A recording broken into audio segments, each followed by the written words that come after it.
Morning, everyone. You can see that we are having two people from the Land Conservancy of West Michigan. They're at least one of them I've known for a long time. Nick is the Conservation Easement Stewardship Specialist. He has a degree in forestry from Michigan State, and he's going to do the majority of the presentation because it's about the trees and the forest. April is the Land Conservancy's Conservation Easement Director for the Land Conservancy, the land preservation. Sorry, April. She has a master's degree from the University of Michigan with graduate training in lots of other parts of her job. She's been overseeing the acquisition of and conservation of all sorts of areas in West Michigan, including the Saugatuck area, Saugatuck Harbor Natural area, which is, I met her, that's where I first met her, was when she was looking at that a long time ago, before it was the before it had a conservation easement put on it. Anyway, they are going to talk to us about seeing the forest for the trees. And I guess it's go ahead, April, or go ahead, Nick, whoever's first. Yeah, April, I'll go ahead and take it away, if that sounds good. That sounds good. All right. Good morning, everyone, and thank you for joining us, and thank you for joining us because of the reschedule. We appreciate you coming back and giving us a chance to try this again. So I'll jump right in. Let's see. All right. So the Land Conservancy of West Michigan is a nationally accredited independent nonprofit land trust serving 8 counties in West Michigan. We were established in 1976, and we are governed by a board of directors and operated by professional staff. We have 9 staff members on at this time. And our mission is to help people protect, enjoy, and care for natural land in West Michigan. So this is kind of a view of the areas we protect within our service area. I'll leave this up for just a second so you can kind of get tuned into what's going on here. The little green trees that are on the map are our nature preserves. The white trees on the map are our parks and community partnerships. That's where we've worked with local governments to preserve park and preserves on their behalf. And the yellow dots are private conservation easements, where we have an agreement with private landowners to protect their property forever. So you can kind of see the layout of those. We have a lot on the lake shore and many along the Pierre Marquette, and kind of scattered along the important rivers in between. So I wanted to jump right in and tell you about something exciting that we have just kind of launched, our new strategic conservation plan. And this is available on our website at naturenearby.org. And we do have a list of links at the end of the presentation, and we'll provide that to the organizers to give out to everybody as well. So this new strategic conservation plan is really exciting. It's using existing science, mapping, and community input. And we have identified 3 focal areas within our service area that we're gonna focus on protecting land in. It's kind of new in the way that it incorporates climate change, and this will guide our work for the next 10 to 15 years. So I'll get into a little bit of what that's about. So this map is what we're calling conservation potential within our 8-county service area. So really quick, on the right, upper right, the conservation potential key, you can see that the orange is our existing protected areas. That includes all of those preserves and easements and community partnerships that I mentioned, as well as the national forest land and the state game areas within our 8-county service area. So you can see the scale goes from very low to very high, with the dark green being the very highest. That's where we believe the highest potential, the highest conservation potential on our landscape is. And I'll tell you a little bit about how we came to that conclusion. So this idea of conservation potential includes 4 different aspects. It includes connected habitat, our rivers, lakes, and wetlands, habitat quality, and what we used to decide that was where are the threatened and endangered species on the landscape. We also included this landscape resilience layer. So we used all 4 of these layers to kind of map out this area of conservation potential on the landscape. And that last one, the landscape resilience layer, is a layer by the Nature Conservancy that I'll demonstrate at the end.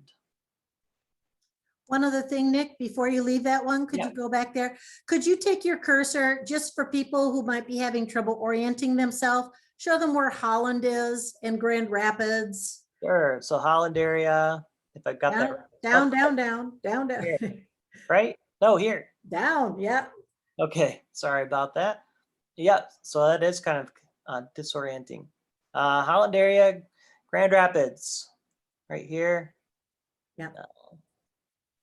And you'll note on this, and Nick will be going back to talk about more of this later, is unfortunately, you can see that the conservation potential for all these factors here is pretty low right around Holland.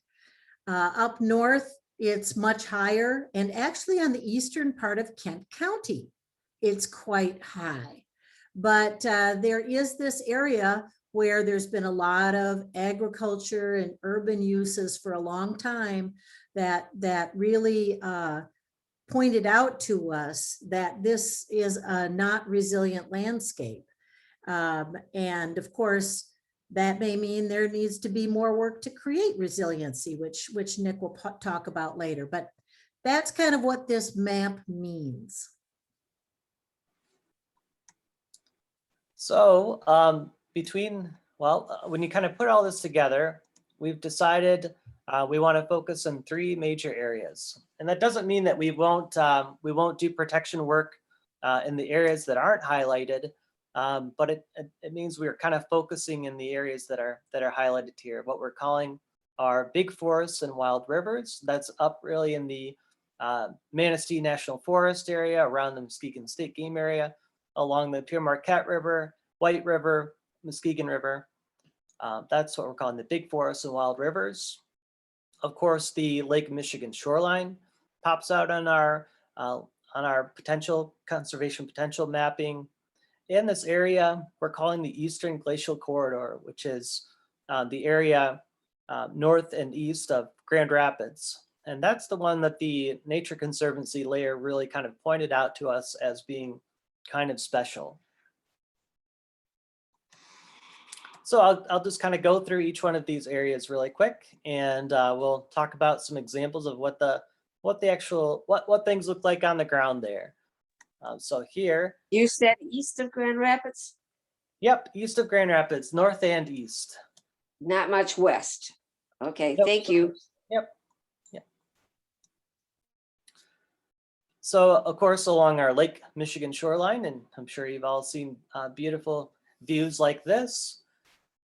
We've got, I'll just go through a couple of the trees that you might find there. Of course, our sugar maple, American beech, beautiful northern red oaks, and of course our hemlock. And April's going to talk a little bit about this conservation easement. This is just one example of these northern forests.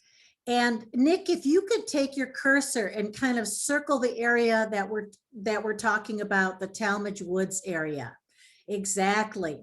This is down in Saugatuck, between the Kalamazoo River and the Lake Michigan shoreline. And this area, as you can see, has this large dune formation with forests covering it up until the open shoreline. It's a great example of why the Lake Michigan shoreline is a special focus for conservation protection. And if you could go to the next slide. So we've got 110 acres of forested dunes surrounding the Oxbow School of Art and Artist Residency in Saugatuck. And you can see this old photo showing the little shacks on the river there, which is what the school used to look like, and then the forested dunes around it. And in 2008, I worked with both Oxbow and the city, because they both have landowner interests in the property, to create permanent protection from development for this property through something we called a conservation easement. That's one of the tools that the Conservancy uses to protect private land. And that means that we hold the right to uphold the conservation restrictions from certain kinds of development on a property, on a private property. And in this case, it will prevent it from ever being sold for commercial or residential development. The good news is that Oxbow has opened the doors to the public to hike a trail through up to the Crow's Nest, which is the top of this large open dune you see in the picture. And it's a beautiful hike. And if anyone wants information on that, I believe you can get it on the city's website now, but also I could provide a link to that. It's a lovely hike along this dune ridge. I like leading hikes out there, and I'm sure I'll be doing one again in the not too distant future. Next slide. Oh, look, we have a picture of Kay Smalley from back a couple of years ago when Kay and I, that's a picture of me there, we were out in her canoe looking at the results of some management that was done on the property. Fortunately, Oxbow, a school of art, is actually really interested in preserving this important natural habitat. And they have developed a management plan that looks at some of the issues that Nick will be talking about in greater detail. But we really, hats off to Kay and to Oxbow for being so progressive in realizing that they just can't do nothing about their forest if they want to keep it in good shape. And I think it's back to you, Nick. All right, so I'll jump into our big forests and wild rivers region. Again, this is up within the area around the Manistee National Forest and along those beautiful rivers up there, the Pierre Marquette, the White River, and the Muskegon River. And of course, with the Pierre Marquette being a designated National Wild and Scenic River. So we're really interested in protecting land in this area. Some of the trees that you'll see there, of course, include red maple, black cherry, northern pin oak, some white cedar in the lowland swampy areas, white oak, and of course, you really kind of get the big white pines that start popping up out of the forest, and you'll see a lot in the understory as well as you're moving north, but you start to really see those white pines on the landscape. That's when you kind of know you're in the big forest and wild rivers area.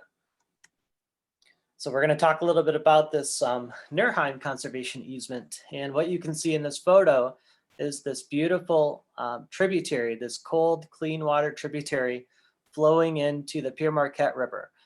This is kind of an ideal situation for land protection.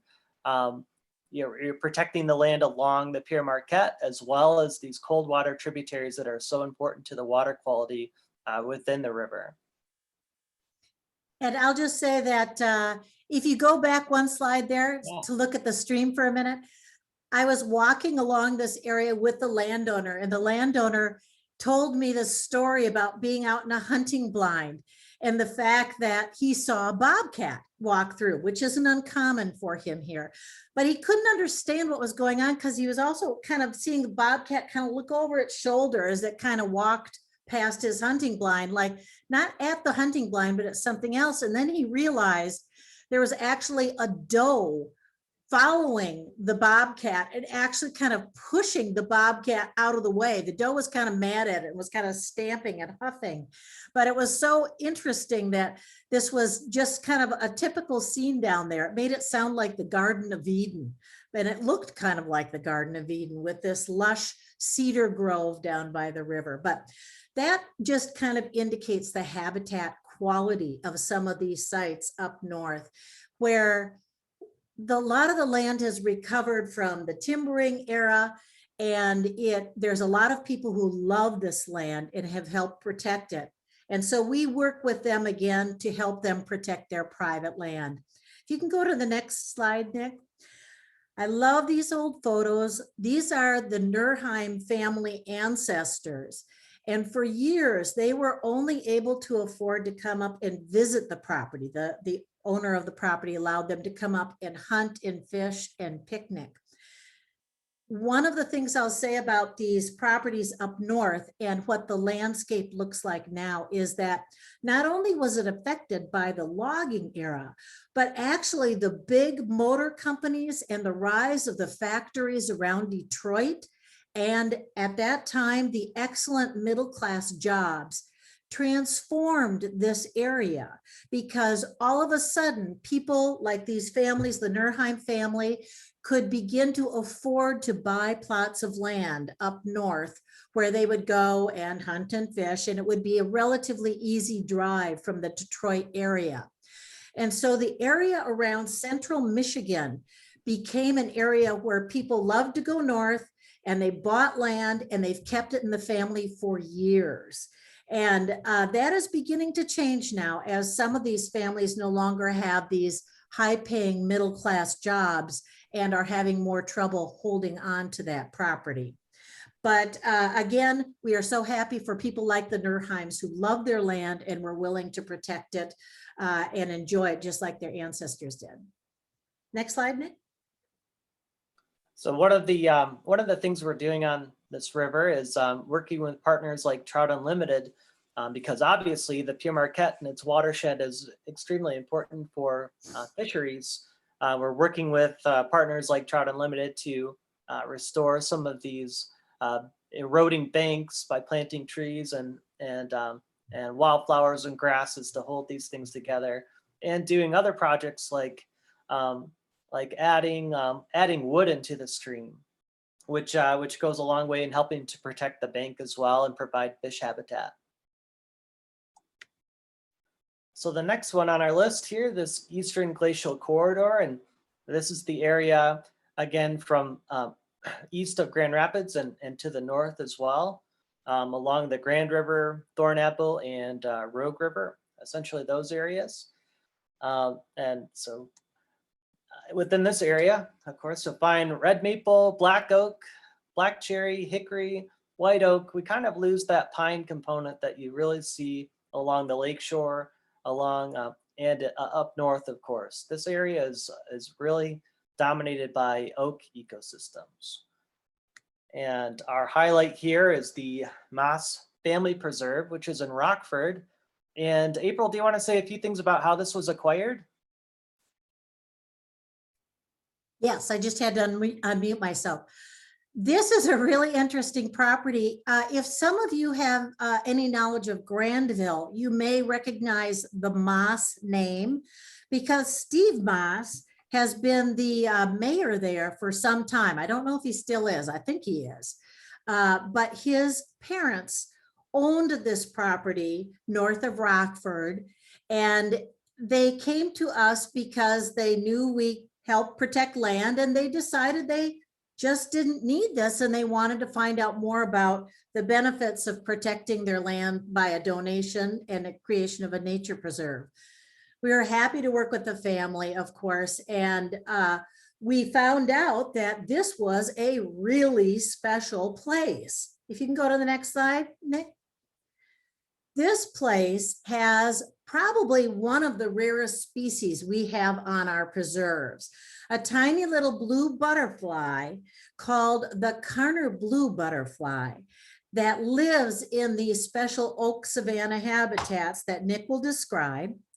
And it happens that this butterfly is named also after the novelist Vladimir Nabokov, because this was his favorite butterfly. He was a butterfly crazy nut. He loved butterflies, and he worked on a lot of butterfly identification and recording in the sort of the northeast area of the United States. But Nabokov loved the Carner blue butterfly, and so it has it is named somewhat after him. So this little rare species is federally endangered. And so we are very happy to say that we are helping support a population of this rare butterfly on this special preserve by keeping it in good condition, oak savanna condition. And Nick, I assume you're going to talk about that a little bit more. Yeah. And maintaining the lupin plant on which it needs to survive. Nick, back to you. Yeah, so part of that, that maintaining this ecosystem, this oak savanna ecosystem, this excuse me, this ecosystem is fire dependent. Fires have run through these ecosystems for thousands of years. Native Americans used to set them. Lightning used to strike and set them. These ecosystems and the plants that grow within them are adapted to fire, essentially. So, you know, since the invention of Smokey Bear, across the landscape, we've really shut down fire on the landscape. We've gotten really good at putting fires out until now, until we have these mega fires out west. But until then, we were pretty good at mobilizing and putting out fires. Of course, in Michigan, you know, we have new roads going in and developments which help stop these fires too. Essentially, the fires are out in our service area, and the only way to maintain these ecosystems is to bring that fire back in. So we actually have in-house expertise, a crew that will burn these preserves regularly to maintain the open. You see all the light coming in, these open conditions for species like the lupin, which the Carner blue is dependent on, keeps the conditions nice and open and free from those too many encroaching trees that will shade out this important wildflower, which of course is habitat for this federally endangered species. So we do a lot of work to keep this landscape open, keep it healthy, and remove things like invasive plants when they're coming in. So a lot of work goes into kind of maintaining and restoring this ecosystem type. So we'll jump out of that kind of focus on the landscape on our three focal areas to kind of jumping into a little bit more about forest health. So kind of transition to that now. I wanted to highlight some logging era impacts on the Great Lakes forests. So you know, we know that old growth forests have dwindled from 68% of the landscape to now about 8%, and that's in the Great Lakes. And of course, most of our old growth forests in Michigan are in the Porcupine Wilderness. We know, well, of course, because the entire landscape was cut over. We have a regional shift from forests to more open lands. So you think about southern Michigan, of course, with agriculture and development that's happened since the late 1800s. This landscape, you know, we essentially lost half of the forest in Michigan. So we have also with that major shifts in the forest composition and structure of the forest, where you once had a lot of complexity on the landscape, big trees, areas where you would have had fires moving through, areas that are recovering from windstorms, things like that. A lot of the landscape in different conditions. If you come through and cut it all down, suddenly everything is the same age, and because of that, a lot of the same species, lower diversity on the landscape, especially structurally. And of course, with that big cutover, they had a lot of topsoil erosion, species loss like the grayling, and damage to waterways when they floated all those logs down them, and built dams for sawmills. You know, all kinds of major impacts on the ecosystems of Michigan. that I don't think we fully understand yet how those are still impacting our forest land. And of course, with that, we have modern day pressures on the forest as well. Continued fragmentation, which is something that we're actively working against that by helping larger family-owned forest lands continue to be protected or protected into the future. We have this illusion of a broad recovery that since half of our forest land has grown back, that we're in good shape and we don't need to worry about our forests anymore. They've grown back. We were able to cut them all down, and they grew right back. In southern Michigan, we have a lot of logging that's really kind of just extraction, not really good forest management. So there's a lot of what they call high grading going on, where a logger might come in and cut down all of the healthiest and best trees on the landscape and leave a lot of junk behind. That's kind of an ongoing issue, and especially in southern Michigan. Northern Michigan, where they have a lot more forest industry that's well established, their forest management is a little bit better because they're working with the state and the Forest Service, where their standards for management are a little bit higher. Down here, it's kind of the Wild West as far as logging goes. So we have to be very careful when we're working with forest landowners and they want to do forest management. If you're along the lakeshore, you especially are aware of this, the high deer populations on the landscape, and that's true throughout southern Michigan. And this has an impact on the species growing in the understory, of course. They are favoring certain species over others. They like to eat, things like maple and oak. So we're kind of missing some of those things from the understory in a forest. They don't like to browse on things like garlic mustard and Japanese barberry, these invasive plants that are kind of moving into the landscape. So you're kind of giving these things that already have a competitive advantage. They're invasive. They're very good at surviving on our landscape. The deer kind of leave them alone and browse their neighbors. You're giving them kind of an extra bump in their ability to survive and spread. Of course, invasive species are another issue. As I just mentioned with the plants, we also have all kinds of insects and funguses that are a problem on the landscape too. Everybody lost an ash tree or many ash trees in the last decade or so. We also have a phenomenon, what they're calling mapleization, where everybody's doing essentially the same kind of management on their forest land.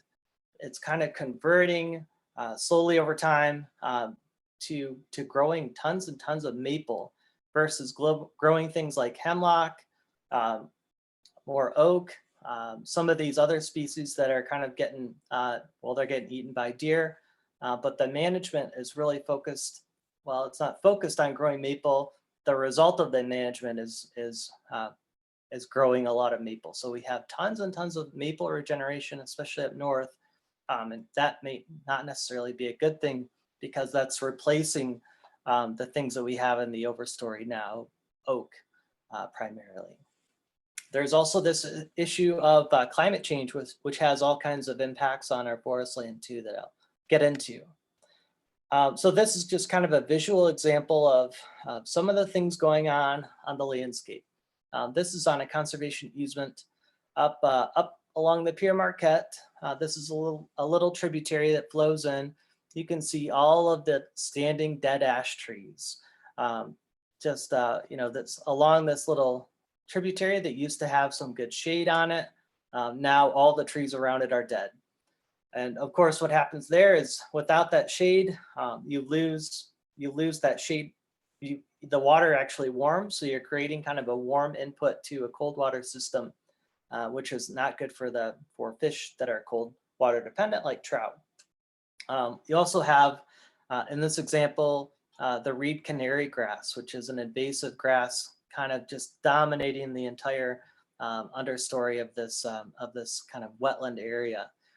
So lots lots of different things going on that we have to try and address through our working with private landowners and working on our preserves to kind of restore these types of areas. So this will be an area that we actually replant next year with funding from the Great Lakes Restoration Initiative with some of our partners. We'll be working to put trees along this and get some things established that are going to be somewhat deer resistant and able to eventually kind of shade out the reed canary and bring some diversity back to this ecosystem.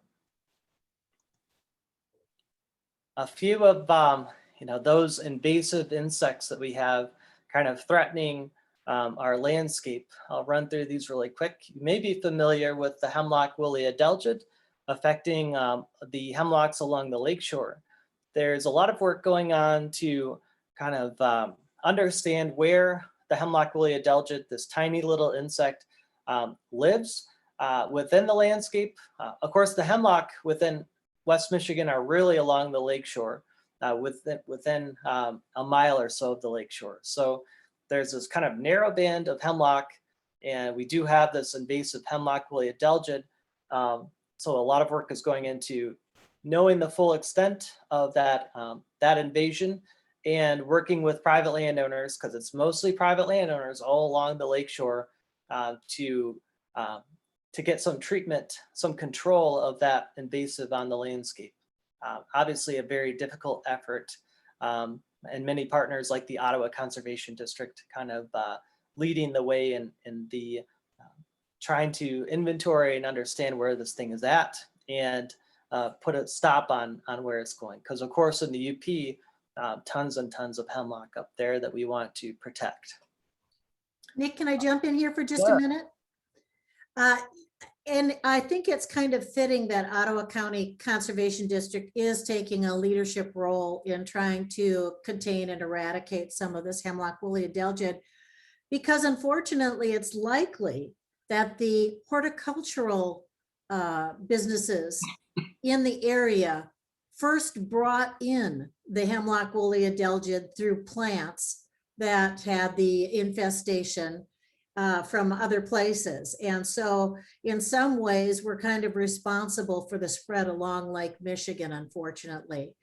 Again, if you have property or know of any people who want help with this, we can always serve as a link to other resources where landowners might be able to get some help. But this is something we're very concerned about. If you've been traveling out to the Great Smoky Mountains ever, they got hit hard by this pest. And now many of the hemlocks, most of the hemlocks there are dying in that area. And it's a really sad scene on those slopes of the Appalachian Mountains around there. So just a little bit of a thought on that pest. Yeah, this couple slides will be a little bit doom and gloom, but hopefully it'll bring it back around. The next one here I'll talk about is the Asian Longhorn Beetle. And so this is a longhorn beetle, of course, is in the name. It's a rather large insect that really prefers to bore into maple trees and ultimately kills maple trees, which is a big problem for us potentially because we have tons and tons of maple across our landscape. This has not been found in Michigan yet. They're kind of finding it in urban areas a lot of times, popping up either through shipments. Global commerce, of course, is the culprit for bringing in some of these, all of these insects that are not native. This one, of course, as being a boring beetle, has been found in like pallet material that you might ship something across the ocean on, for example. So this little guy hatches from that pallet material and finds the nearest maple tree, and they drill a giant hole about the size of a dime into the maple tree and lay eggs and feed on the leaves. So they this thing, while it hasn't been found in Michigan, it's something that we're concerned about, and There are, of course, many partners keeping an eye out for this thing if it shows up in Michigan. I don't think that it's spreading as fast as they thought that it might. They did have an infestation in the Chicago area that I believe they were able to eradicate. They've also got some populations down in southern Ohio, I think in Toronto as well as along the eastern coastline. So it's not spreading as fast as I think that they thought it might, but this is a very damaging pest that we have to be concerned about and on the lookout for. The next one I'll talk about, the Spotted Lanternfly. This crazy looking, beautiful, I don't know what you would call it, is really what they call like a sap sucking insect. It kind of attaches itself to the tree, much like the Hemlock woolly Adelgid, and just feeds on the tree. It has like a little mouthpiece. It's able to attach itself to the tree and just kind of and feed on the tree. So they don't make giant holes in the tree, but when you get a lot of them congregating on one tree, they will severely stress that tree out. And the bad thing about this guy is that it really has a huge host list. It will go after all kinds of things, and is actually a threat to our fruit production as well here in Michigan. So this is one that they're really keeping an eye after as well. This one they have in eastern Ohio, I believe, at this time, Pennsylvania, and it's a lot like the gypsy moth in the way that it moves on the landscape. It lays eggs on things like cars and campers and firewood, things like that, and people kind of unawareingly bring it to a new location. And it's kind of interesting. Its primary host tree is the tree of heaven. So it really gets established in kind of urban areas where this tree of heaven, which is also an invasive tree that you find a lot of times in urban areas. This thing really likes that tree. So some of the strategies that they're using is putting like an insecticide in those trees, making it like a trap tree for this lanternfly to try and kill as many of those as they can. So this is another one we'll have to be on the lookout for, and if you see anything like that, you can contact. Well, if you see anything like any of the invasive species I've mentioned, you can contact your local conservation district, which are in every county, and they have people whose job it is to come out and take a look and see what's going on, and identify these things or give you ideas about what actually might be the cause of what you're seeing. So that resource is out there. And Nick, I'm just going to throw one thought into the lanternfly. We might have a better chance of control on that invasive pest because it is such a threat to the farm industry. And so they're going to throw quite a bit of resources at that pest. And if you think about it, Michigan's fruit belt, which stretches from, which follows the lakeshore and goes a little bit into Kent County area, all the way up to the Petoskey Harbor Springs area. Think about cherries, peaches, apples, and wine grapes. So they are very concerned about the spotted lanternfly. And I suspect you'll see that receiving more prominence in the news and among people trying to eradicate this than perhaps the Asian longhorn beetle or Hemlock woolly Adelgid. Agreed. The next one I'll talk real, about. Real quick, Nick, there's just a comment that the woolly Adelgid has been spotted in Saugatuck near Talmadge Woods. Maybe you've known that, but there's just a comment. Yep. So we're aware of a number of infestations along the lakeshore, and we're trying to work with the landowners that we're aware of, get them connected to resources like the conservation district, who've got the grants coming from the state and federal government to help address these things on private land. So if you don't know who to call, we're happy to help direct you to the appropriate resource for that. And I will say too that for the hemlock woolly adelgid, there is a treatment for the trees right now. Essentially, what would you call it, Nick? It's not an inoculation. What would you call it? Well, it's kind of what they're doing now is like a bark treatment that that protects that tree for 7 to 10 years. So it kind of buys time for the state and federal government to explore things like biocontrols, bringing in other insects that might eat the hemlock woolly adelgid, or diseases and funguses that might spread amongst them, like they do with the gypsy moth.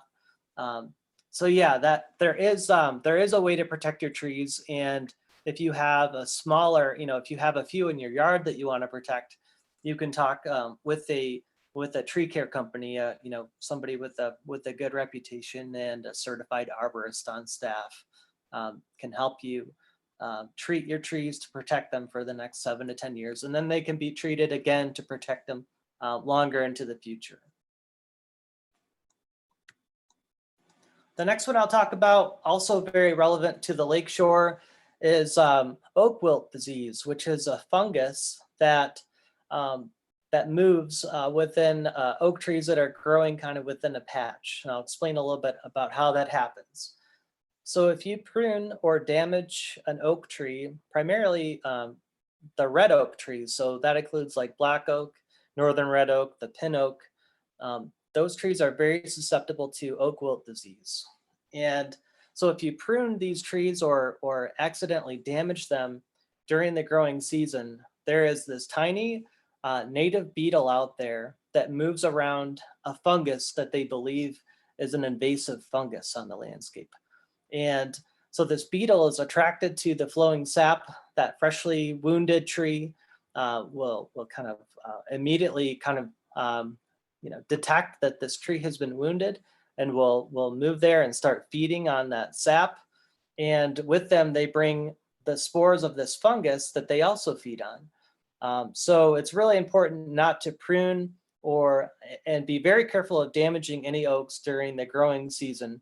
Essentially from April 15th through July 15th is the high risk period for transmitting oak wilt. That's when the beetles are really out. That's when the host, the oak tree itself, is really susceptible to the oak wilt fungus.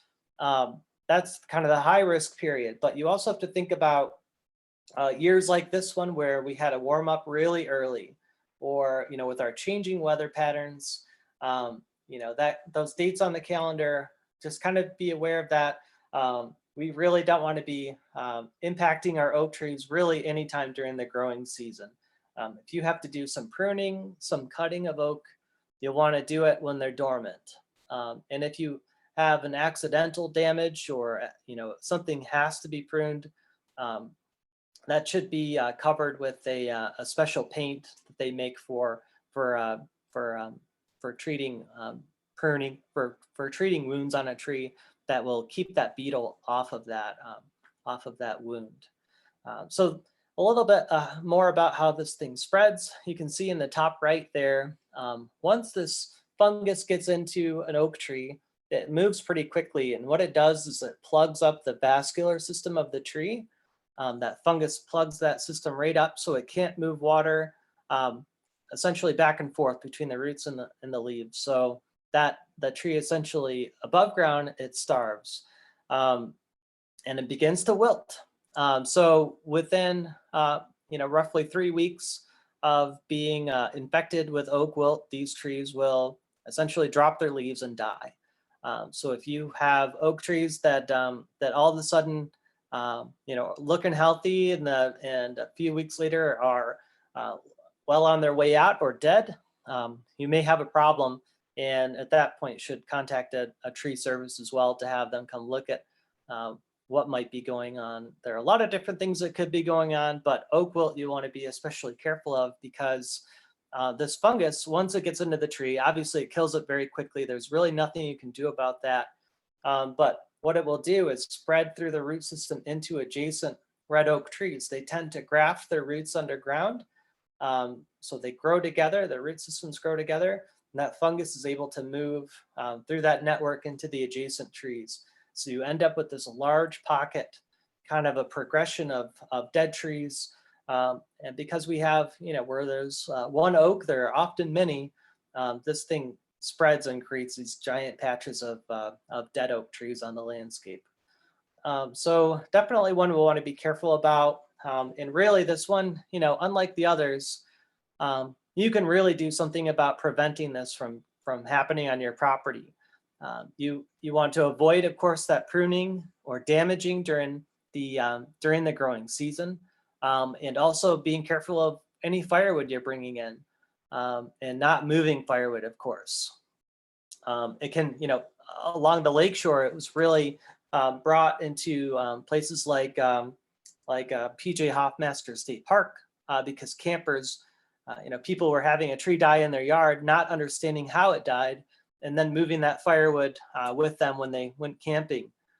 So it spreads through that way too. So what the hand is pointing at is this fungal mat that grows underneath the bark of an oak tree that's been infected. And this little mat, this fungal mat, appears about a year later in the next growing season. So after this tree is dead, this spore mat is produced, and it's essentially the fruiting body of that fungus. It's the thing that the beetle feeds on, and it's what the arborist or forester will look for when trying to diagnose whether something may have oak wilt or not. So this kind of black, nasty little patch that'll kind of pop up underneath the bark is one of the things we look out for when looking for oak wilt. So again, the main message is to just be careful around your oaks during the growing season. If you have an immediate problem, contact a reputable arborist to come take a look. There are a number of different ways to treat this. None of them are cheap, I can assure you. A little bit on climate change. So we know climate change is already happening. We down below, you can see some of the things that are already documented as having occurred. A rise on our average temperatures, an increase in our frost-free season, increase in our total precipitation, and an increase in our heavy precipitation events. So climate change isn't in the future. It's already here and only threatening to get worse in the future. Of course, this has an impact on wildlife and our forest and our trees, of course, in our forest land. So, some of the major concerns, I won't read all of this, but when it comes to climate change, one of the things that's happening is the suitable range for trees and wildlife are often moving north, and moving north at quite a rapid pace, to the point where especially plants are not able to keep up with these changes. So of course, after the glaciers came through, that's another period of climate change, but that change was much less rapid than what we're currently seeing. So, we had, after the glaciers, of course, the trees migrated north, and it took a very long time for that to happen. But as we're seeing these giant changes now, these major increases in temperatures and changes in weather, in precipitation, the suitable range of a tree might jump, hundreds of miles within the next 50 to 100 years, and that species will have trouble moving that fast across the landscape. As these changes happen, they're of course putting more stress on wildlife and plant populations. If you're seeing things like increased drought, especially during the late summer, which is one of the things we're expected to see here in Michigan, is a prolonged drought period, especially during the late part of the growing season. That's going to have big impacts on certain types of tree species that aren't adapted to that kind of condition. Of course, we'll have those increased heavy precipitation events as well, increased flooding along our riparian areas, so that might increase erosion and all kinds of disturbance along our riparian areas. Lots of negative things projected to happen with our increased climate change on the landscape. And So that's another thing we're trying to focus on is what are things that we can do to help make our landscape more resilient to the anticipated changes occurring with climate change. And so some of the things we're doing is planting tree species that at this point typically grow maybe in Ohio, Illinois, that are more southern than here, that maybe are just reaching the northern end of their range here now. We're trying to encourage those species to grow more and more in this area because they'll be more resilient to the impacts of climate change and what things will look like in the future here. As far as species like our paper birch, which everybody seems to love, even hemlock, these things are predicted to decline with climate change. And so over time, their suitable range is going to continue to move north. And really where we are now is kind of the southern end of their natural range. You don't really find them in Illinois, Indiana, that kind of thing. So we'll kind of see those kind of their suitable range being lost here in West Michigan in time. So one of the things you can do about that is kind of protect the pockets where they are as kind of like refuge areas and decrease the disturbance that's happening to those species so that their populations are not under stress due to our activities, our direct activities. And so part of our strategic conservation plan was, of course, really thinking about climate change, where we could be most impactful on the landscape as far as land protection goes to protect those kind of corridors so species can move through areas with high resilience on the landscape.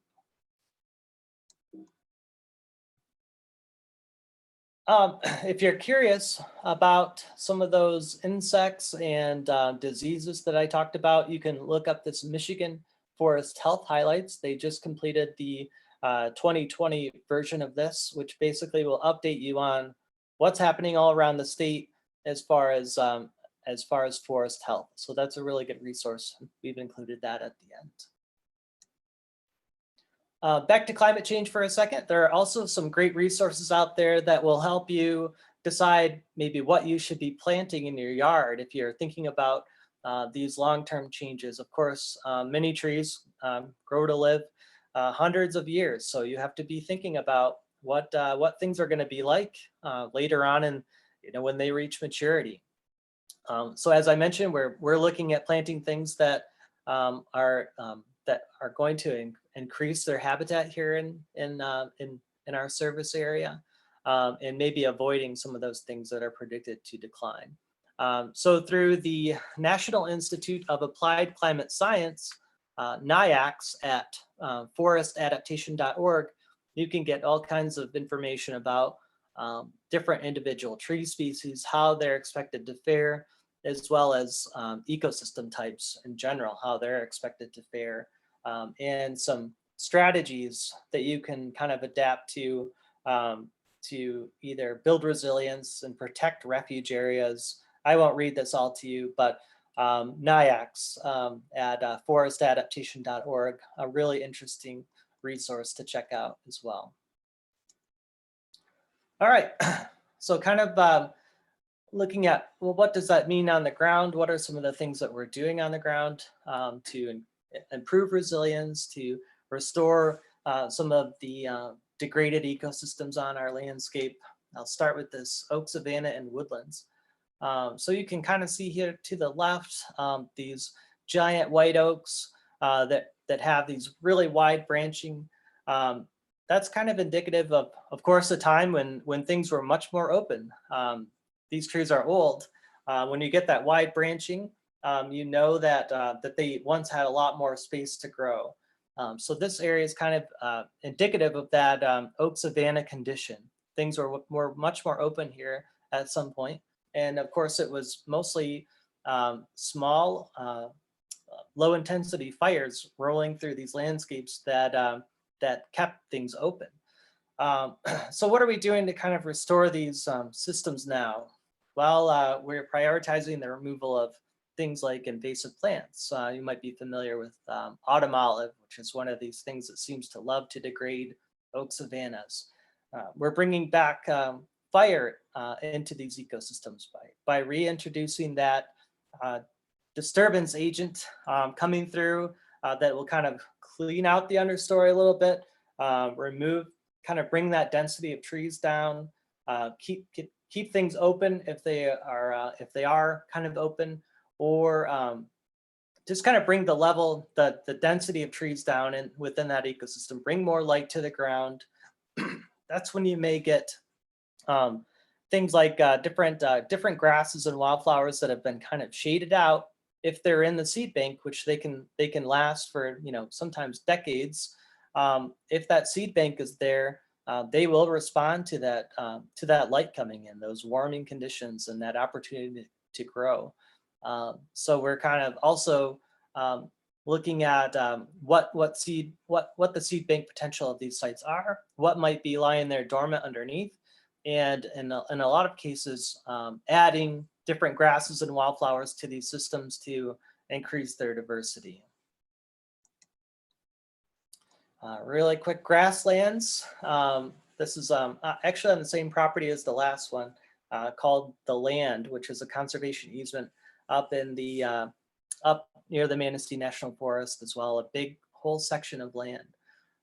They've got a lot of kind of open field, and one of the things we're talking to them about potentially doing is converting these old fields into like a species-rich prairie, more savanna type system, where you would bring in a lot of different species of wildflowers and grasses that would benefit our pollinators, of course our imperiled pollinators as well, like the monarch. There are all kinds of benefits to doing this, which includes increasing the underground stored carbon. When you bring in things like native plants, they have a much more robust root system. So you're actually storing a lot more carbon within that root system. All kinds of benefits to doing this.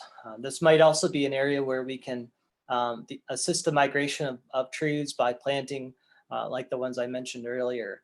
Some of those ones at the northern end of their range here now, helping to encourage them to grow in this area. So what we're really talking about is kind of turning that open field condition, that kind of degraded field condition, which doesn't have a lot of diversity and is kind of really there are one or two species really dominating that old field, into something that is home to a lot of different varieties of wildflowers and grasses that are blooming at all different times of the growing season, and providing, you can see that there are little nooks and crannies, and these things are all different sizes and shapes, and you're creating tons of habitat for all the different things that would live in a grassland area too. So not only bringing back the pollinator resources there, the food supply, but also creating a lot of habitat for nesting birds and these mammals that need these little crevices to run and hide in, and creating a great place for wildlife in general. Things like young turkeys, which depend on entirely almost insects for their diet. This is going to be a very insect-rich area. That would be a great place to raise a family of young turkeys. So this restoration is actually happening out at the Highlands Golf Course here in Grand Rapids, which is an old golf course that was maintained as a golf course for over 100 years. And we're working with Blandford Nature Center. We worked with them to purchase this land and bring back some of the grasses and wildflowers that maybe were once here, and turning this place into a big open field with very low habitat value into something that's really quite remarkable, that you should check out if you're in the Grand Rapids area. Pretty soon these things are going to start blooming, and it's a really beautiful restoration to come walk around in. Again, that's the Highlands in Grand Rapids. April, anything you want to say about that? This is one of those areas where we actually own land there. That's a preserve and in partnership with Blandford as well. And there are public walking trails throughout the area. And it is remarkable to see what you can do with basically a sterile piece of land and little stewardship work by talented people like Nick. And we're bringing back native species, birds, turtles, snakes, to the property that haven't been seen there for a long time. Again, my hats off to the stewardship crew that we've got on board that are making this happen. Sure, thank you, April. And we really rely on volunteers as well. So if you're interested in learning more about how to establish and maintain something like this, we also accept volunteers the second Saturday of every month, and we're going to start getting that going here now that people are getting vaccinated and we know more about the virus and so on. We can begin to work together on doing projects like this. So what that might include is every fall, early winter, we do a large seeding out there where we're just essentially casting different seeds, dozens of different species onto a recently cleared piece of land that we're planning to restore. So we'll be doing more of that this winter as well. So if you're interested in learning more about that, this is also something that you could do in your yard, whether you have a 10 by 10 patch or an old field that you're no longer using. There are a lot of resources out there to help you do this kind of thing, and it's really remarkable all times of the year. Even in the winter, this is a beautiful place to walk. So one of the last things I'll talk about here is restoring that old growth. I mentioned that we have some 8% of the landscape in old growth within the Great Lakes area. This is something that if we're interested in maintaining biodiversity on the landscape, that includes ecosystems as well.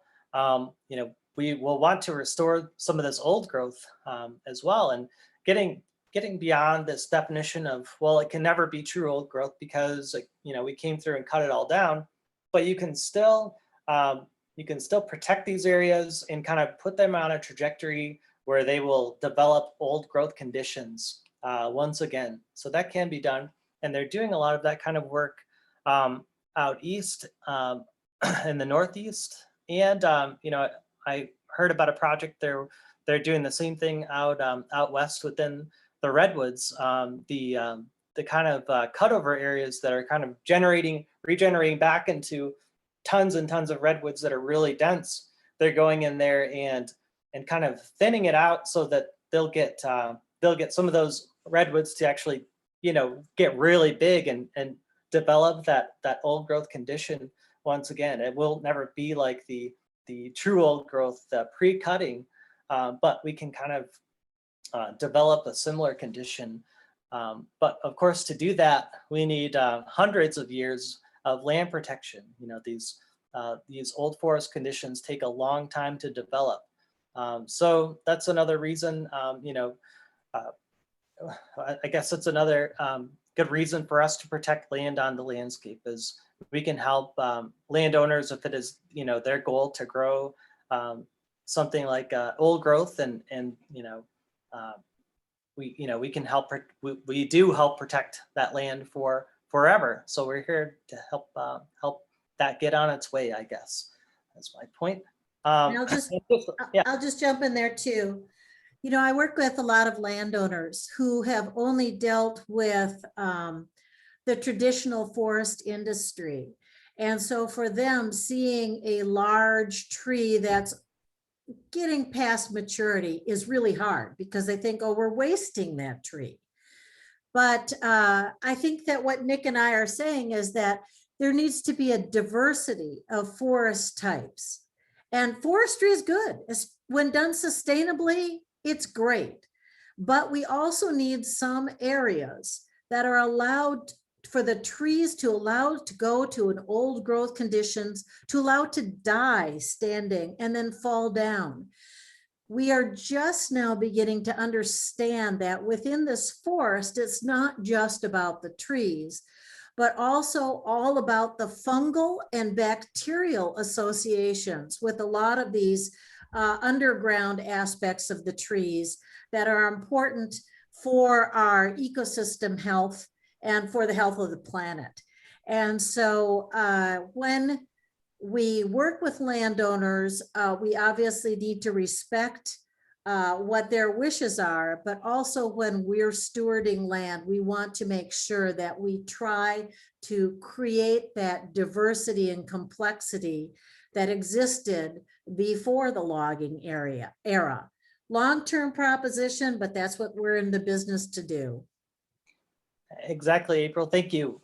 So these old growth forests are incredibly important for things like carbon storage. They store a tremendous amount of carbon within those large live trees, as well as, you know, all of the dead trees that are standing and laying on the ground. Those are so important for things like salamanders and all of the different, you know, if you think about the food web charts that you used to look at in school, you know, you kind of once you've developed this condition, you have then included all of those different portions, including your decomposers and all those different funguses and you know, with these large old trees as they get old, they make excellent habitat for different raptors for nesting and you know, are home to woodpeckers and the wood ducks and all those kind of things we love to see. So this isn't to say that we need to turn everything into old growth, because of course, you know, we have things like oak savannas that need to be maintained and open. But remembering that that these kind of conditions have a lot of conservation value, and we're working with landowners to kind of restore some of these characteristics on the landscape. So that's kind of a plug for us. You know, land often changes hands within 20 to 30 years or so. It's hard to have that sustained effort. If one landowner thinks that they want to, I would love for this to kind of develop into an old growth forest, that vision typically dies when the land changes over. Somebody gets a completely different idea about what they want to do on the land. So one thing that, you know, our conservation easements provide is kind of that long-term vision for what that, you know, that landowner who initially granted that conservation easement wanted for the landscape. And this is just a quick little graph of some of that restoration work that they're doing out east to restore old growth. All right, I guess we will take some questions now. We also have included some links to things we think would be helpful or things that we mentioned that we can get to the organizers to get to everybody, but they're also included at the end of this presentation. So why don't we take some questions? Okay, we have a couple in the chat and then I'll open it to the group. The first one is, can the hemlock be treated or must it be cut down? So it can be treated. It can be treated. So there are different applications of, it's actually an insecticide that protects that tree from the hemlock woolly adelgid. And that chemical is persistent in the tree for 7 to 10 years. So it protects that tree from the hemlock woolly adelgid for that time period. So they don't have to be cut down. You know, of course, there are a lot of different things to consider. If you have, you know, more hemlock than you could possibly treat due to resources, you know, you may want to think about, you know, work with professionals to come up with another strategy for trying to control the spread of the hemlock woolly adelgid. But there are treatment options, and they're working, of course, on biocontrols, things like releasing different insects that will actually control the population of the hemlock woolly adelgid on the landscape. They're working on that. Even with the things like emerald ash borer, they've introduced different wasps that will kind of seek out the emerald ash borer on the landscape, and you know, you don't want to hear about what it does to the emerald ash borer, but it effectively kind of limits their population on the landscape. Okay. Next one is, what do you know about carbon storage in these massive grassroots systems?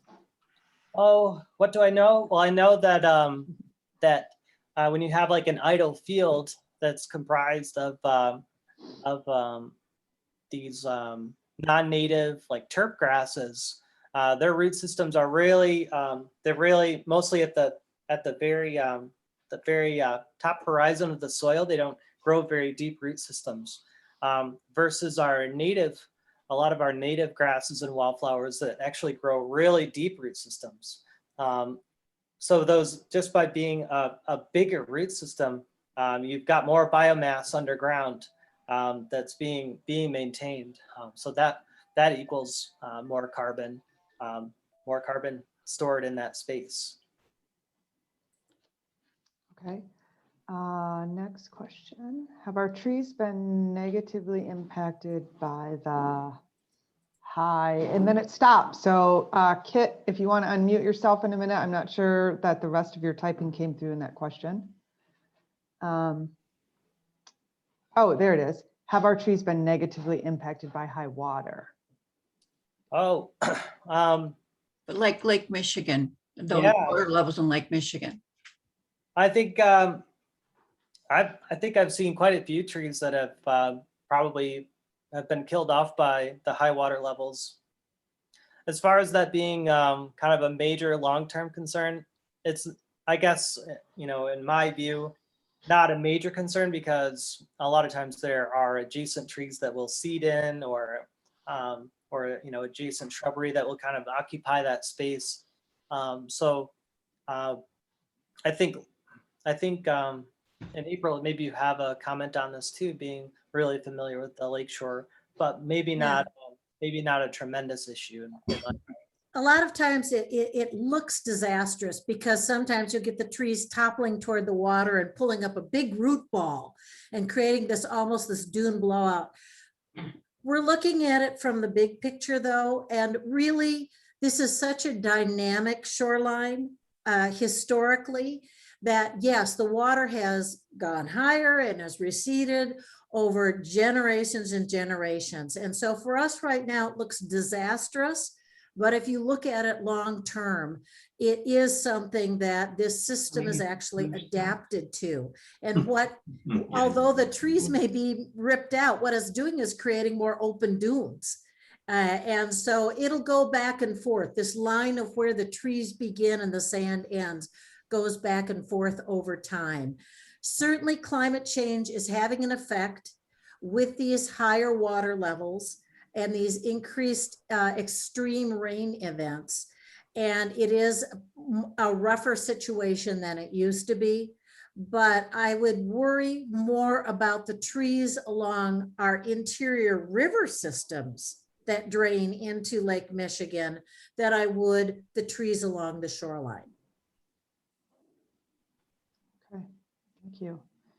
Next question is from Jackie. Are there any agencies or resources to help a condo complex convert open areas to savannas or butterfly way stations?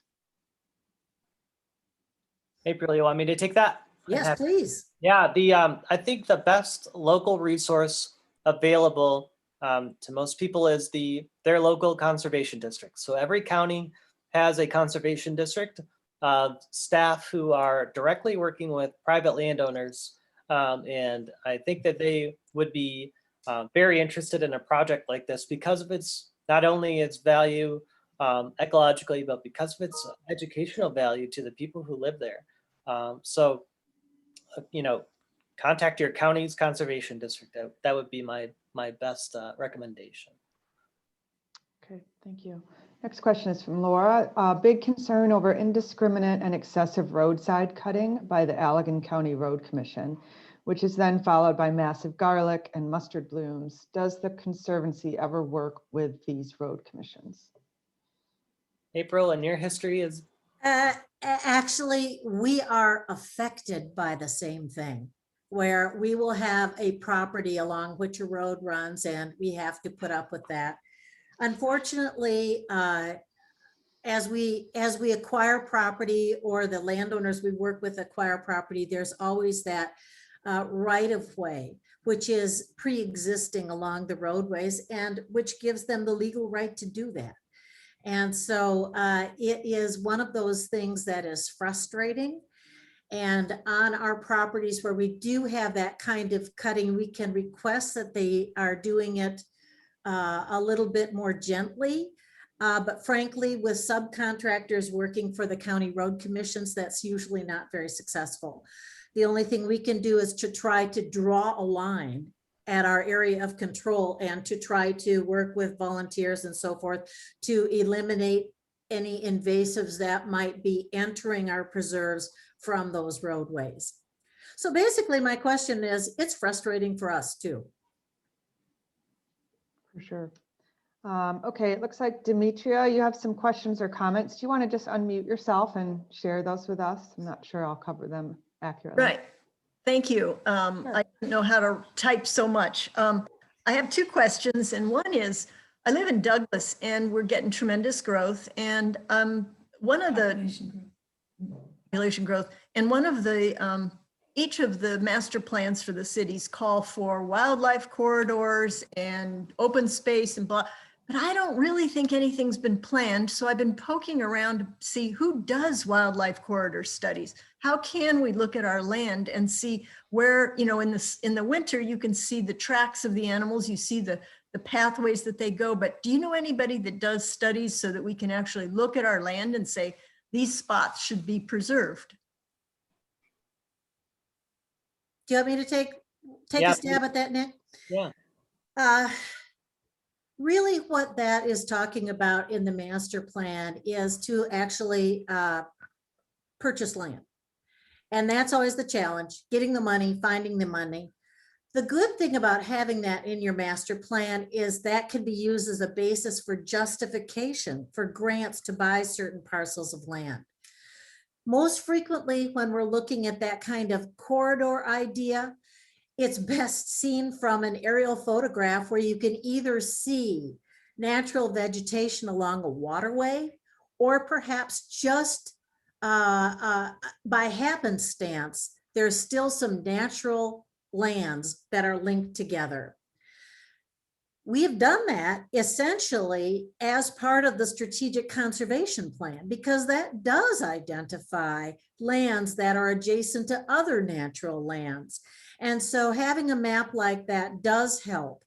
But in addition, you can just look at some of your some of your aerial photographs from the region, for example, through the Allegan County GIS online interactive website there for parcel mapping, and see where those areas are. For example, there's a big area that's got development slated around it in Douglas that has a wetland, and then it goes in a ravine, and then it trails into the Kalamazoo River off to the southeast. I'd love to see that protected, but unfortunately, I think the landowner has already made commitments to a developer for that. The best thing you can do with your township is say, okay, what kind of provisions would you be putting in place for a person who acquires that property for development to at least maintain a buffer along the river area, along the stream area, or provide some common open space area. That kind of thing is very effective. Is this something that you all get involved with? I have calls about that kind of thing frequently. I have talked to quite a few people in Douglas. I'm happy to talk to more people. The biggest challenge is often financial resources. Exactly. And so if there's a 7.5 parcel of land, which is some of the lands that are here, how can we have communities in cities that allow for animals to exist with us? That's my goal in life. We have trees, animals, humans trying to live in the same place together without, you know, sending all the animals off to contiguous areas. They can, you know, transfer from one sort of sanctuary area in a city to another area. I don't want to take too much. That's a real challenge. And I actually only know of a couple of communities that have put into their zoning laws that there has to be connectivity along streams and with major development areas. I'm trying to remember the name of the township.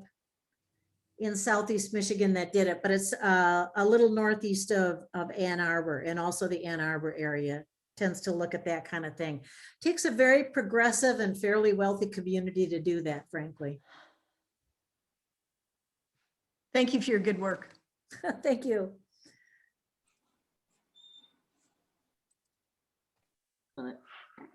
Take unmute. Question? You have to unmute. I did. You did? Question? Please. Do you do any work jointly or have any relationship with the Outdoor Discovery Center here in town? The last time we worked on a project that they were also working on was when we helped Ottawa County Parks establish the Upper Macatawa Natural Area. We came in with a $250,000 grant that allowed them, that helped them acquire that property. I believe Outdoor Discovery Center helped a bit with that too. Since then, though, no, not really. They are actually using some of the lands that we've protected. For example, the Heiser Farm Park that is now owned by Laketown Township, just south of Holland there. I believe Outdoor Discovery Center has a contract with the township to run nature hikes through that area. So it's more tangential, but we know of them and we know their good work. Thank you. Okay. Mhm. Can I have another add that question. they would, can I add that they would be a good resource for the person that wanted to convert Savannah? They have a conservation section that would do that work too. Just Okay. Couple more came in from Bill. I've seen large brush hogged areas in some Ottawa County parks. What is the long-term goal? Well, you know, I guess I'll take that one since my husband was the former Ottawa County Parks Director. John Schultz, you may know him. He's done a program for Hasper too, I believe. Mhm. Happily retired now, so I don't know what's going on right now, but I will say that they have a very thoughtful land management program. And if in fact they're brush hogging areas, they could be doing something that they're clearing in preparation for a burn or something like that. I can't tell you for sure, and I'd recommend that you contact them with any concerns about their resource management. Great, thanks. Next one is, can you say a few words about the current status of beach bark disease in West Michigan? Sure. So it is definitely here and definitely along the lakeshore. The thing about beach bark disease is that it's actually two organisms working together to kill beach trees. And so this is another non-native pest, of course, that's come in from, I believe, like Nova Scotia and kind of worked its way basically from the Upper Peninsula down into Southwest Michigan, well, into West Michigan where we are here, obviously. This is something where the insect part of it is usually ahead of the fungus by about 3 or 5 years. So birds and different wildlife might help this insect move along the landscape and find new beech trees. And then this fungus actually comes in behind it, and all of the places where this insect has wounded the tree, the fungus is able to enter all those wounds and eventually kills off the beech tree.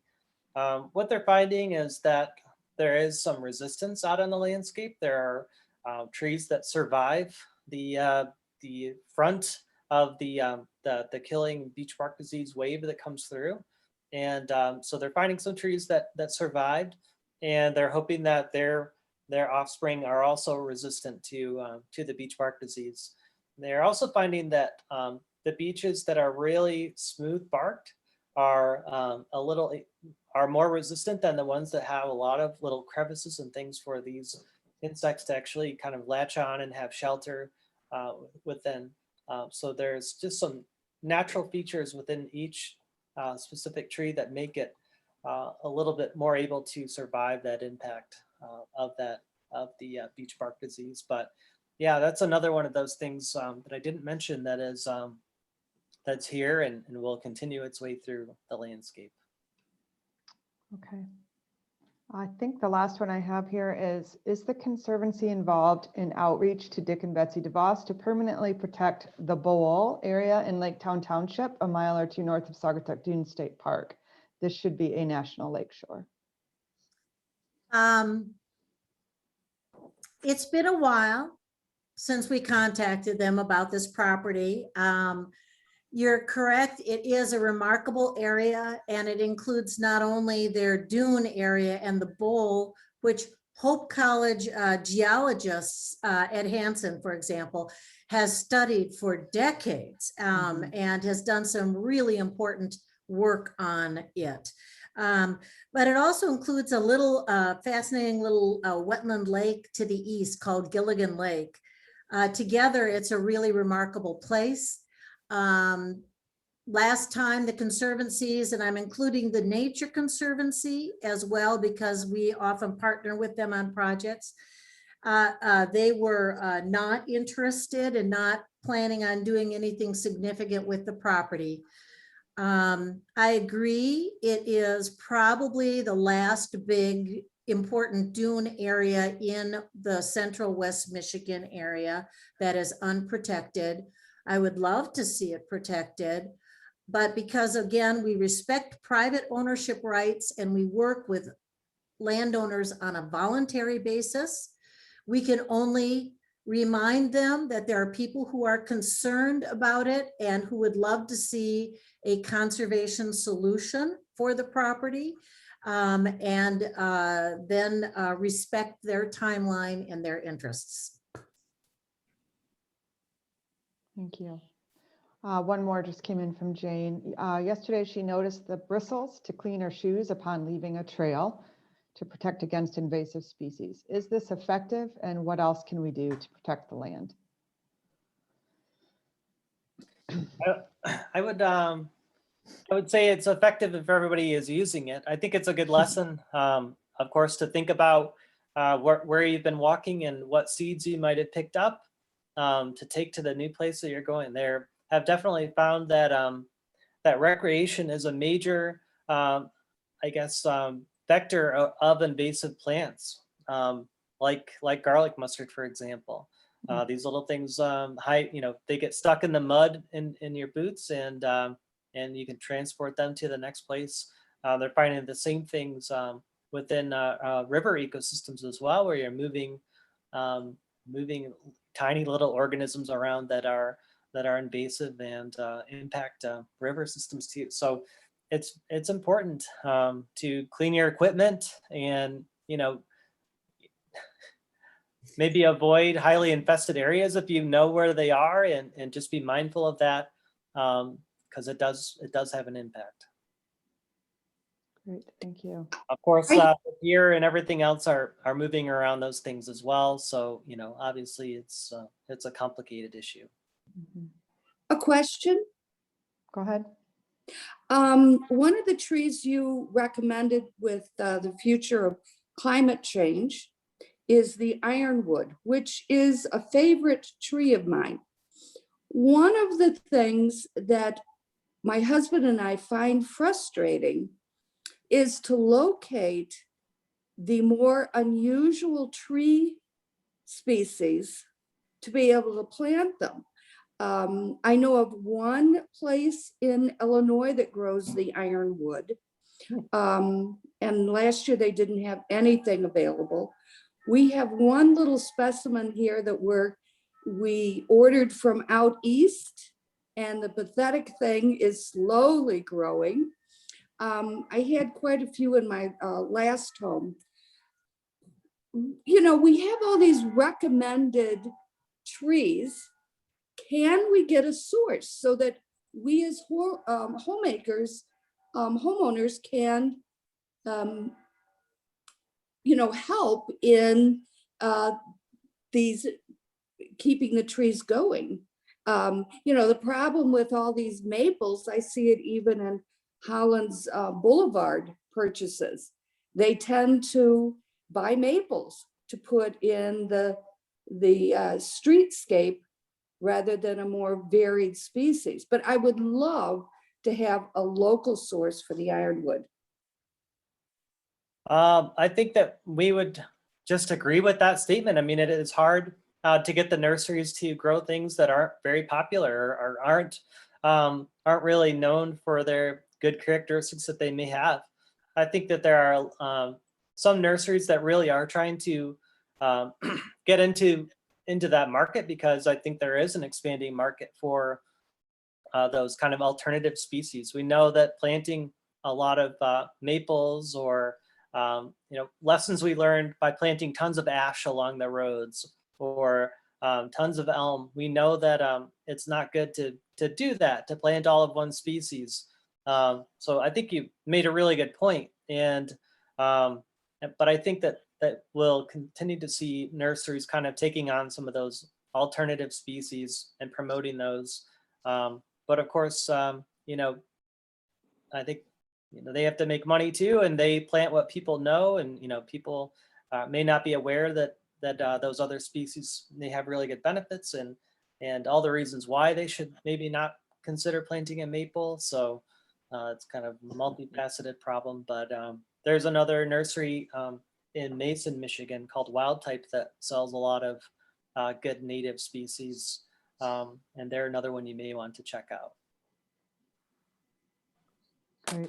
Question. I've always been fascinated by the fact that there are so many beech trees here in Michigan, but the minute you cross the border between Indiana, for example, and Illinois, suddenly there are no more beech trees. And I wonder if anybody here knows the reason why there's such an abrupt interruption in the propagation of that species. So in Michigan, we have something kind of interesting. We have this what they call like the tension zone, which is essentially the divide between the north and south of these ecosystems. And the beech is really more of a northern species. And of course, along the lakeshore, you have different weather patterns that might promote species like hemlock and beech that are really more northern species. So I think that influence that you're seeing is the lake. It's Lake Michigan having an influence on the climate along the coast, along the coastline, creating favorable conditions for the beech that are not, well, that condition is not the same the further south you go. So I think it's always interesting to make that drive and see how things change really so quickly. As soon as you come into Michigan from say, Chicago or something, you really start to see the species change. And I think what you're seeing is the lake's impact, the lake's influence, and of course some soil changes too, with a lot of sand versus the loamy soils they love for agriculture and things like that. You mentioned a few questions ago something, you brought in the word elm, and I'm wondering what's the status for conquering the Dutch elm disease, which has taken a lot of our Michigan elms. I think that, it's one of those things you almost don't hear about anymore. There are, there are definitely some elm out on the landscape that have survived to this point. So I think there's some natural resistance, just like the beech bark disease, just like emerald ash borer. You're finding some trees that survive. So hopefully, their offspring long-term will be something that can live with having Dutch elm disease around. But I think as far as what natural resource folks are worried about, there are things on the horizon that have kind of that we know may be coming that we're more focused on the impacts of. But the elm are still out there, and I think that long term, maybe there's a chance that they'll kind of recolonate the area, like they're anticipating with the ash trees that they're finding down in the Detroit area. Some ash trees that have survived the attack of the emerald ash borer. So they're anticipating that they may be able to use their offspring to kind of repopulate areas of Michigan that have lost ash trees. So good question. Then there's just a comment here that we should encourage our municipality townships to contract with local nurseries to grow species we want to promote. So I'll share that comment. And then, of course, we just want to say what a great presentation this was. There are some comments regarding that in the chat. And a thank you to Nick and April for giving such a great presentation. And April, your mom, Marcella Lee, our HAS member, is saying thank you. And that obviously she's prejudiced, but I don't think in this case it matters. It was an excellent presentation. If anybody else would like to make another quick comment or question, go ahead. Otherwise, it is 11:06, so we should wrap it up soon. Kim, I have just one quick comment. For those, we have many great woodland trails here, but for those of you who love wildflowers, Frank Amon Park on M45 between Grand Rapids and Grand Valley. If you walk down to the little stream area, there are literally millions of trilliums and Virginia creeper and toad lilies. It is one of the most beautiful displays of wildflowers in a woodland setting that you can imagine. And this week is just optimum, and maybe next week also. Can you say where that is again, Lauren? It's called Amon Park, or Frank Amon. It used to be inland or Indian Trails. It's on M45 between Grand Rapids and Grand Valley University. Oh, yes. Okay. Thank you. I've got to go check that out. Thank you. Great. It's a Kent County park, and so you can, or is it a city park? It's a City, city I think. park. It's a city park. I remember when they kept trying to see if Ottawa County would take it over. But anyway, yeah, you can get information about Amon Park online, and it is a wildflower treasure, just like you said. Neat. Thank you so much. Kay, would you like to wrap it up with anything? If you're still here, maybe she may have had to go. I don't. Okay. Well, I want to say thank you so much. This was excellent. We had a couple people comment too that we wish it could have been a monthly program where we have a really large group. So maybe we'll try to schedule that again another time. But this was fantastic. We thank you so much for being with us today. And let's give them some virtual applause, everyone. Thanks so much. Thank you, and really do appreciate your interest and concern. And for those of you who want more involvement, direct involvement, we welcome you to come to the Land Conservancy's stewardship and management events and hikes in the future. You can find out all about that online, and we'll give you resources that you can use to connect yourself to various groups and information. Great, April or Nick, if you want to send any of those links or info to hasp@hope.edu, I'll make sure I send it out to everyone who is registered. Thank you so much. Great, thanks. Have a great day, everyone. Bye, guys.